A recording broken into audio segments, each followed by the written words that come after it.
अकोल्यात समाजकंटकाविरोधात कारवाईची मागणी, हिंदू संघटनांचे पोलीस अधीक्षकांना निवेदन।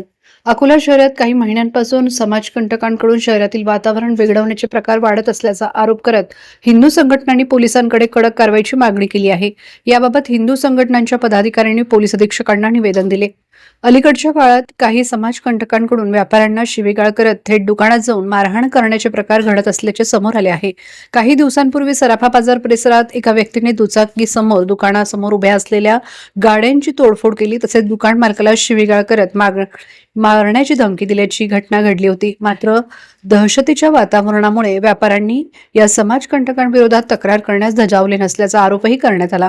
याच पार्श्वभूमीवर आज हिंदू संघटनांच्या वतीने पोलीस अधीक्षकांना निवेदन देत संबंधित समाजकंटकावर त्वरित कारवाई करून व्यापाऱ्यांना भयमुक्त वातावरण द्यावे अशी मागणी करण्यात आली। तसेच पोलिसांनी वेळेत कारवाई न केल्यास हिंदू संघटना स्वतःच्या पद्धतीने उत्तर देतील असा इशाराही यावेळी देण्यात आला। गेल्या आठवड्याभरात अकोला शहरात काही घटना घडल्या आहेत। तसं पाहता गेल्या 1-1.5 वर्षापासून अकोला शहराचं वातावरण बिघडलेलं आहे। अनेक लवजाच्या घटना, बलात्काराच्या घटना, मुलींच्या शोषणाच्या घटना, एका मुलीने आत्महत्या केल्या, ह्या घटना सगळ्या घडल्या। पण गेल्या आठवड्याभरात काही विशेष घटना घडल्या आहेत, त्यात मोठे क्राईम झाले आहेत।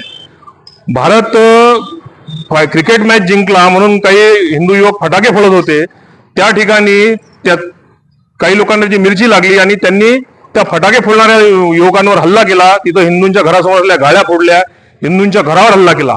ते प्रकरण होत नाही तर अकोला अलंकार मार्केटमध्ये एका व्यापाऱ्याचा कूलर चोरला, चोराला पकडले असता त्यांनी त्याच्या विशिष्ट समाजाच्या त्या चोराला पकडले असता त्यांनी त्याच्या परिवारातल्या लोकांना बोलवलं, त्याच्या साथीदाराला बोलवलं, त्या व्यापाऱ्यावर हल्ला केला, त्याच्या दुकानातलं सामान फेकलं, त्याला अश्लील शिवीगाळ केली, त्याला पेट्रोलने जाळून टाकू अशा धमक्या दिल्या आणि त्याला मारहाण सुद्धा केली।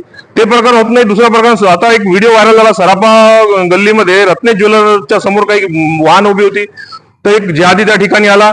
त्यांनी इथं हे वाहन कशाला उभी आहेत म्हणून त्यांनी त्या वाहनाला टू व्हीलर्सना लाथा मारल्या, 7-8 गाड्या पाडल्या।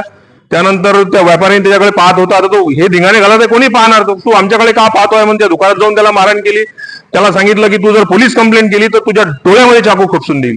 इतकी दहशत या लोकांची अकोला शहरामध्ये निर्माण झाली आहे। आम्ही एसपी साहेबांना भेटलो, त्यांनी सांगितलं की आम्ही योग्य ती कारवाई करू।